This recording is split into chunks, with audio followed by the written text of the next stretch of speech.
Welcome back to Good Sports for You, where we are talking about good sports for you. And today we have another playoff preview because it is playoff time, and we are going to be talking about one of the teams that should be playing right now, and that is going to be the Cleveland Guardians. One of the best stories throughout the entire league this year. They were able, down from nothing, basically all the way able to make the comeback, win the division, make it to the playoffs, do incredible things. So before we hop into the video, I want to remind you to like, comment, subscribe, do all those things. So what I'm going to do is I'm going to give my gut reactions at first, then I'm going to talk about the good, talk about the okay, I'm going to talk about the bad. Then we're going to go through who they have in the field, talk about the pitching rotation, then the bullpen, and then my final reactions. So my initial gut reactions at this team is I think that they definitely have a chance to do something great just because they had such a hot September and they were so good. They were counted out like from the beginning essentially, and especially like early on in September, they literally had a 0.1% chance to win the division according to Fangraphs. So I think like with that momentum, I think that they can at least beat the Tigers, maybe even make some more noise, but I guess we'll see what happens. When looking at the good about this team, they're fourth in team ERA and they're sixth in least home runs allowed. That's what you got for the pitching side of things. So that's very quality. I've emphasized this in all of my videos. Home runs matter so much in the playoffs. So allowing so little home runs, I think, is huge for this team. And with such a strong pitching staff, I think that will definitely help in October, especially with this first series against a struggling Tigers team.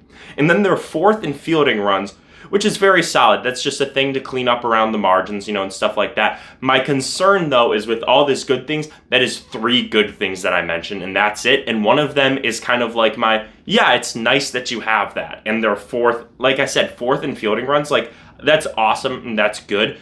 But when that's one of your three things that you excel at, that is not nearly good enough for this squad.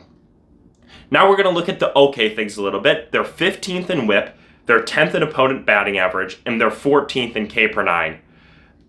All those things are fine, but I mean, you don't have anything of that in the good tier when you have such a good team ERA. I mean, WHIP at league average, you're letting a bunch of runners on base then, essentially, especially for a playoff team. That's basically unacceptable. You're 10th in opponent batting average, so you're giving up hits like a decent amount. Obviously, you'd like it to be better. And then you're not striking out a ton of people. I just don't get it. And then on the batting side of things, they're striking out a bunch. They're 18th in the most strikeouts. And then the other things, like I said, the cleanup around the edges thing, they're 11th in stolen bases and they're 11th in base running runs. Those things are in your okay category, and those are your cleanup around the edges. It's not going to get the job done. They barely have anything in the okay category. So then when we're going to look at the bad, I mean, it's crazy. It's like they're okay and they're good translates to a bad because there's so few of it. And speaking of bad, let's go over to the bad because unfortunately, there is a lot of bad things about this Cleveland Guardians team. To start off with the pitching, they're 18th in walks per 9. They're 19th in strikeout to walk ratio. It's just not going to get the job done in the postseason if we're being 100% honest. Giving up free passes is unacceptable. Free base runners leads to free runs. That's just the way it is. And then we're going to look at the hitting side of things, and when I was looking at the stats, it hurt. It hurt me, honestly. They're 20th in home runs. They're 20th in walks. They're 28th in runs scored. They're 29th in batting average. They're 29th in on-base percentage. They're 29th in slugging. They're 29th in OPS. I have not seen this bad of an offensive roster for a playoff team in so long. Like, the only team that they're better at in like OPS is like the Pirates. The Pirates, this joke of a franchise, and that's the only team that you can be better at hitting-wise. I mean, J-Ram is doing like miracles over there to even keep this team at 29th. He's having such an incredible season, and boy, when I was looking at this lineup, there are so few players that are league average bats. I mean, the whole entire squad is atrocious offensively. And then I know that their fielding run value was good, but their outs above average are 26th. If I'm being 100% honest, I don't get that about how one fielding stat can be so good and one can be so bad, but all I know is that you'd rather be better than you'd be poor. So they're basically bad in everything, and that has accumulated to them having a losing percentage against winning teams. They're one of the few teams in the playoffs who has that. I think it's just them and the Cubs. And they're 42 and 47 against teams over 500. And they are the only team with a negative run differential in the entire playoffs. I mean, it's close, I'll say that, but still, a negative run differential, according to the expected wins and all that stuff, your team should be below 500. Their OPS is atrocious. Their pitching is decent. Their pitching is pretty good in terms of ERA, but your offense is awful. It is so bad. I don't get it, especially when you have one of the best third basemen of all time, certainly of our generation, manning third base for you, having another fantastic season, another 30-40 season, and your team can't do anything with it. I don't understand it. I really don't. So let's take a look a little bit at the lineup. At catcher, you have Bo Naylor. Bo Naylor has an 82 OPS plus, and you'd think, wow, that's pretty bad. That's one of the better ones on this team. That's one of the, especially from the catching position. His backup catcher is Austin Hedges, who's even worse. He's rocking an OPS in the 40s. I mean, I don't get it. And Austin Hedges, I know, is like a good defender, and he's a good pitch caller, and I've heard all those things, and he's a great framer. So, like, that's a plus, and, like, you'd like to have him around. But the offense from the catching position's dreadful. At first base, you have Kyle Manzordo, who's rocking a 110 OPS plus. Thank goodness, positive OPS plus in this group. I mean, it's incredible. I mean, he's doing a great job at first base. I mean, he's 10% above league average for the position that you want to have your best offensive player at. You know, I'll just say that. At second base, you have Brian Rocchio, who's rocking a 75 OPS plus. Awesome. Just another player really contributing to that positive team. At third base, you got the star, the pride of Cleveland. You got Jose Ramirez. He's having, obviously, another incredible season. He's so good. He has 5.8 WAR. Like I said before, another 30-40 season. He is that good of a player. He is that guy for this team, has always been that guy for this team. At shortstop, you have Gabriel Arraez, who is rocking a 76 OPS plus. At left field, you have Steven Kwan. Steven Kwan, known all-star, Gold Glove player. He's had a decent season, but his OPS plus is still below 100, primarily because he had an extremely poor August, where his OPS was below 600. So, I mean, you got this guy, he's supposed to be your secondary star, and he is a good player. Like I said, he's a good defender, he can hit pretty well, but he has fallen off completely, which honestly makes it even more surprising that they were able to make this late push, because he also wasn't very good in September either. At center field, you have Angel Martinez, who has a 73 OPS plus. In right field, you had Nolan Jones, but Nolan Jones just got hurt, and you don't know if he's going to be back. I know their timetable is basically like he's going to miss some time, so he could maybe make it back later in the playoffs. I don't know for sure, but he's not going to be on this wild card roster for sure. So your backup guy is Big Christmas himself, who's rocking a negative 1.3 WAR. He had a clutch hit, though, last season, so I mean, you know, you never know. You never know. Like, so you can always get some good stuff. At DH, you did have David Fry, and for those who saw his injury, and for those who didn't, do not look it up. He got hit right in the face. He had to go into the hospital. He just did get released from the hospital, so I'm wishing the best for him, because that's absolutely brutal. And also, it's another knock on this team. I mean, it's just another player who you're missing.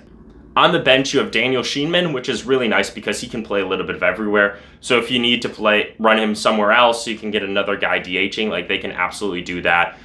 Which is very solid for that team. He's one of the few players who has like a really positive WAR this year, which is great. And then also you have CJ Kifus, who has also been a little bit of everywhere, and he'll probably DH a little bit. I wouldn't be surprised, but just as a whole, like this lineup is awful.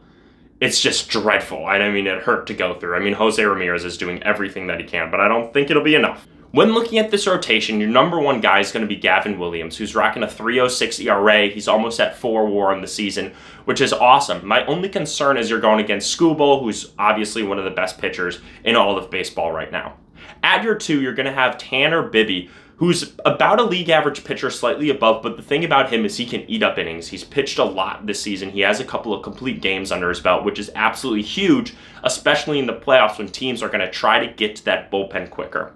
Your 3 guy is going to be Slade Ciccone, who's about league average with a 98 ERA plus, and then your 4, also rocking a 98 ERA plus, is going to be Logan Allen. So as a whole, this rotation is pretty solid. You don't have a lot of misses in there. The one thing is, though, is they're missing Luis Ortiz because he got in trouble with all the betting stuff and he's on the restricted list. And that definitely hurt their squad because he was like their 4 or 5 guy. So I will say that hurts. But as a whole, like you're looking at this rotation and it's pretty solid. I don't have any real qualms with it. Would I love a true 2? Yeah, sure. But I think that they got enough to get the job done. Over in the bullpen, you have Cade Smith, who has a 2.93 ERA. You have Hunter Gaddis, who has a 3.11 ERA. You have Mark Festa, who has a 4.12 ERA, and you have Jacob Junis, Milwaukee legend Jacob Junis, I might add, rocking a 2.97 ERA. So as a whole, like, the bullpen is looking okay. It would be looking a heck of a lot better if it had Emmanuel Clase, though. Similar things to Luis Ortiz, betting allegations, all sorts of stuff. He's out and he's not eligible for the playoffs, so all sorts of things going on with him there, which is just an absolute bummer for this Cleveland team if they're trying to make a push, because that is a huge detriment. I mean, he's been one of the best closers in all of baseball. I know this year he wasn't as sharp, but he was still, like, good enough, and losing him is obviously a huge miss for this team. So the bullpen is weakened. Everything about this team is just kind of weak. When looking at this team as a whole, I mean, there aren't a lot of good things to say about it. Their starting pitching, I guess, is pretty good, and their bullpen is pretty good. But after that, that's all you got. You got a negative run differential. Your offense is dreadful and abysmal. You have guys who are suspended for betting. I mean, I don't know how it, quite frankly, could get any worse. Oh, and also they've had multiple starters get injured recently. The one thing that they have going for them is that they are hot right now. They had a great September. They came back from nothing to take the division from the Tigers. And the Tigers are faltering. So my two big questions are, one, can they win the World Series? And two, can they beat the Tigers in the first round of the playoffs? I think they can beat the Tigers in the first round of the playoffs, just because this Cleveland team is hot and this Detroit team is cold, like dreadfully cold. So I would give them a good chance to win this first round. My only concern is you got Skubal on the bump day one. That's a huge, huge issue. Can they win the World Series? Absolutely not. The team, I mean, I had faith in them before I made this video. I thought that there was a chance that they can make some noise. Wow, I did not expect it to be this bad. Their offense is horrendous. Their pitching staff is fine. It can get the job done, but not nearly enough for the offense. The lineup is atrocious outside of Jose Ramirez. I did not expect it to be nearly this bad. I think this team has a lot of fight and a lot of heart to it, but I don't think fight and heart wins you a World Series. I do not expect them to make it past the Mariners in the second round. Their absolute ceiling is to make it past the Tigers, and that is only because they are really hot and the Tigers are really cold. Like I said, negative run differential. You're negative against teams who have over a 500 winning percentage. It just, when you're looking at, like, the factors about what makes a team good in the playoffs, they don't have any of it. They have a few things that are good. They have a couple of things that are okay, and they have a ton of things that are bad. Like, as a whole, it's a negative squad, which is so, so disappointing, because I like the team. I really do. I think Jose Ramirez is a fantastic player. I love Steven Kwan. It's like, these guys are good, but as a whole, the roster is abysmal. And I'm sorry to all the Guardians fans out there. I know I'm knocking you a lot, but I just don't think that this team has a chance, quite frankly. But if you disagree with me, comment down below. If you think that they can go all the way, I would love to hear from you. So make sure to like, comment, subscribe. That's all I got for you right now. Thank you for listening to Good Sports For You. I've had a great time talking to you, and I'm out.